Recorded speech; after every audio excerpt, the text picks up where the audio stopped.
ಗೃಹಲಕ್ಷ್ಮಿ ಯೋಜನೆಯ ಮತ್ತೊಂದು ಅಪ್ಡೇಟ್ಗೆ ಎಲ್ಲರಿಗೂ ಸ್ವಾಗತ. ನಾನು ನಿಮ್ಮ ಪ್ರೀತಿಯ ಶಿವು.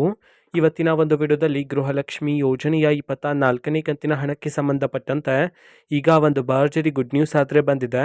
ಸೊ ಬನ್ನಿ ಅದರ ಬಗ್ಗೆ ನಾವು ಈ ವಿಡಿಯೋದಲ್ಲಿ ಇನ್ಫಾರ್ಮೇಷನನ್ನು ತಿಳ್ಕೊತಾ ಹೋಗೋಣ. ವಿಡಿಯೋವನ್ನು ಸ್ಟಾರ್ಟ್ ಮಾಡ್ತೀನಿ. ಅದಕ್ಕಿಂತ ಮೊದಲು ನೀವಿನ್ನು ನಮ್ಮ ಚಾನೆಲನ್ನು ಸಬ್ಸ್ಕ್ರೈಬ್ ಮಾಡದೆ ಇದ್ರೆ ಈ ಕೂಡಲೇ ಚಾನೆಲ್ಗೆ ಸಬ್ಸ್ಕ್ರೈಬ್ ಮಾಡ್ಕೊಳ್ಳಿ ಮತ್ತು ಲೈಕ್ ಮಾಡಿ. ಸೊ ಈಗ ನಾವು ಇನ್ಫಾರ್ಮೇಷನನ್ನು ತಿಳ್ಕೊತಾ ಹೋಗೋಣ. ಸೊ ನೋಡಿ, ಇವತ್ತು ಅಂತಂದರೆ ದಿನಾಂಕ 22/11/2025 ಇವತ್ತು ಗೃಹಲಕ್ಷ್ಮಿ ಯೋಜನೆಯ 24ನೇ ಕಂತಿನ ಹಣವನ್ನು ಬಿಡುಗಡೆ ಮಾಡಲಾಗ್ತಿದೆ ಅಂತ ಹೇಳಿ ಈಗ ಮಾಹಿತಿಯನ್ನು ತಿಳಿಸಿರ್ತಕ್ಕಂಥದ್ದು. ಸೊ ಇವತ್ತು ಯಾವ ಯಾವ ಜಿಲ್ಲೆಗಳಲ್ಲಿನ ಮಹಿಳೆಯರಿಗಾದರೆ ಗೃಹಲಕ್ಷ್ಮಿ ಯೋಜನೆಯ 24ನೇ ಕಂತಿನ ಹಣವನ್ನು ಇವತ್ತು ಬಿಡುಗಡೆ ಮಾಡಲಾಗ್ತದೆ, ಇದನ್ನು ನಾವು ತಿಳ್ಕೊಳೋದಾದರೆ ಇವತ್ತು ಕರ್ನಾಟಕದಲ್ಲಿರ್ತಕ್ಕಂತಹ 16 ಜಿಲ್ಲೆಗಳಲ್ಲಿನ ಮಹಿಳೆಯರಿಗಾದರೆ ಇವತ್ತು ಗೃಹಲಕ್ಷ್ಮಿ ಯೋಜನೆಯ 24ನೇ ಕಂತಿನ ಹಣವನ್ನು ಬಿಡುಗಡೆ ಮಾಡೋದಕ್ಕೆ ಸಂಬಂಧಪಟ್ಟಂತೆ ಮಾಹಿತಿಯನ್ನು ತಿಳಿಸಿರ್ತಕ್ಕಂಥದ್ದು. ಸೊ ಈಗ ನಾವು 16 ಜಿಲ್ಲೆಗಳ ಹೆಸರನ್ನು ತಿಳ್ಕೊತಾ ಹೋಗೋಣ.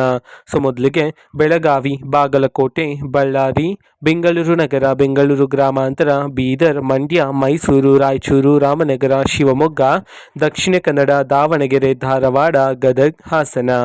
ಈ 16 ಜಿಲ್ಲೆಗಳಲ್ಲಿನ ಮಹಿಳೆಯರಿಗಾದರೆ ಇವತ್ತು ಗೃಹಲಕ್ಷ್ಮಿ ಯೋಜನೆಯ 24ನೇ ಕಂತಿನ ಹಣವನ್ನು ಬಿಡುಗಡೆ ಮಾಡಲಾಗ್ತಿದೆ ಅಂತ ಹೇಳಿ ಈಗ ಮಾಹಿತಿಯನ್ನು ತಿಳಿಸಿರ್ತಕ್ಕಂಥದ್ದು. ಓಕೆನಾ? ಸೊ ಇದು ಇವತ್ತಿನ ಒಂದು ವಿಡಿಯೋ. ಸೊ ಇದೇ ರೀತಿ ಗೃಹಲಕ್ಷ್ಮಿ, ಅನ್ನಭಾಗ್ಯ, ಶಕ್ತಿ ಯೋಜನೆ, ಯುವನಿಧಿ, ಗೃಹ ಜ್ಯೋತಿ, ಕಾಂಗ್ರೆಸ್ನ ಎಲ್ಲ ಯೋಜನೆಗಳಿಗೆ ಸಂಬಂಧಪಟ್ಟಂಥ ಇಂಪಾರ್ಟೆಂಟ್ ಅಪ್ಡೇಟ್ಗಳು ನಿಮಗೆ ಈ ಒಂದು ಚಾನಲಲ್ಲಿ ಇಮಿಡಿಯೇಟ್ಲಿ ಸಿಗ್ತಿರುತ್ತೆ. ಅದಕ್ಕೋಸ್ಕರ ನೀವಿನ್ನು ನಮ್ಮ ಚಾನಲನ್ನು ಸಬ್ಸ್ಕ್ರೈಬ್ ಮಾಡದೆ ಇದ್ರೆ ಈ ಕೂಡಲೇ ಚಾನಲ್ಗೆ ಸಬ್ಸ್ಕ್ರೈಬ್ ಮಾಡ್ಕೊಳ್ಳಿ. ಸಬ್ಸ್ಕ್ರೈಬ್ ಮಾಡೋದ್ರ ಮುಖಾಂತರ ನಾನು ಯಾವುದೇ ವಿಡಿಯೋ ಹಾಕಿದ ತಕ್ಷಣ ನಿಮಗೆ ನೋಟಿಫಿಕೇಶನ್ ಸಿಗುತ್ತೆ. ಅದರ ಮುಖಾಂತರ ನೀವು ಬೇಗನೆ ವಿಡಿಯೋವನ್ನು ನೋಡ್ಬೋದಾಗಿರುತ್ತೆ ಮತ್ತು ಆ ವಿಡಿಯೋದಲ್ಲಿರುವ ಇನ್ಫಾರ್ಮೇಷನನ್ನು ನೀವು ತಿಳ್ಕೊಬೋದಾಗಿರುತ್ತೆ. ಮತ್ತೀಗ ನಾವು ಫೇಸ್ಬುಕ್ಕಲ್ಲೂ ಸಹ ಈಗ ವಿಡಿಯೋಸ್ಗಳನ್ನು ಅಪ್ಲೋಡ್ ಮಾಡ್ತಿದ್ದೀವಿ. ಫೇಸ್ಬುಕ್ ಚಾನಲ್ ಲಿಂಕನ್ನು ಡಿಸ್ಕ್ರಿಪ್ಷನ್ ಬಾಕ್ಸಲ್ಲಿ ಕೊಟ್ಟಿರ್ತೀನಿ, ಕ್ಲಿಕ್ ಮಾಡಿಬಿಟ್ಟು ಫಾಲೋ ಮಾಡಿ. ಓಕೆನಾ? So thank you, bye.